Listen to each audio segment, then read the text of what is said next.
So the Adidas Pro just came out not too long ago, and the Ultra Boost 21 was just released, but what else does Adidas have in store for 2021? Well, let's just say I'm seeing less Boost and more Lightstrike Pro. A lot more. So let's dive into today's episode of Sneak Leaks.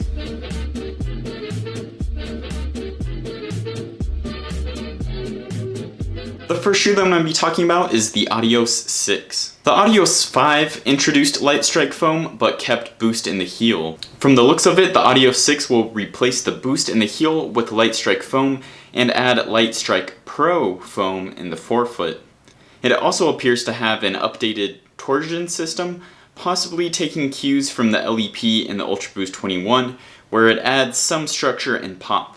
The outsole still has decent coverage and uses continental rubber, and the upper appears to still use open mesh with some extra reinforcements. I think with these changes, the Adios will continue to be a great performance trainer, as well as great for tempo days and possibly even race day. So the Boston used to be Adidas's marathon racing shoe. It looks like now they're trying to give it that title again in 2021 with a complete redesign. To do this, they give it a super thick midsole. While the Boston 9 had Boost with a sliver of Lightstrike, the Boston 10 gets a top layer of Lightstrike Pro and a bottom layer of regular Lightstrike. But sandwiched in there, it appears to be some carbon-infused rods, similar to the ones found in the Adios Pro. It's unclear if it will have the carbon plate in the heel like the Adios Pro does, but I'd say the Boston 10 is definitely hopping on the thick midsole plated marathon racing trend. The outsole appears to have a decent grip to it as it utilizes continental rubber, and the upper appears to be thin mesh, potentially similar to that on the Adios Pro, but with added reinforcements around the toe. So like I said, the Boston used to be Adidas's marathon racing shoe, but as other companies started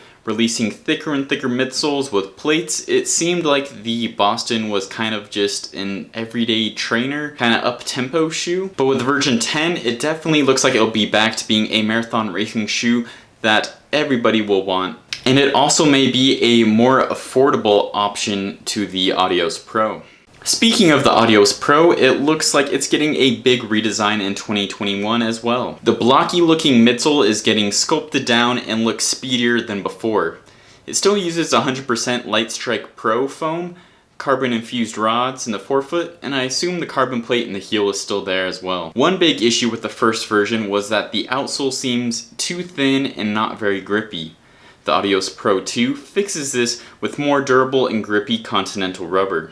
The upper seems to get redesigned as well, hopefully adding a better lockdown. So this shoe will definitely continue to be a Vaporfly competitor and a great high-end marathon racer. But wait, we're not done yet. Like what Nike's doing with the Vaporfly and the more premium Alphafly, it looks like Adidas will be doing that with the Adizero X. So the Adizero X will also utilize 100% Lightstrike Pro in the midsole, but even more of it.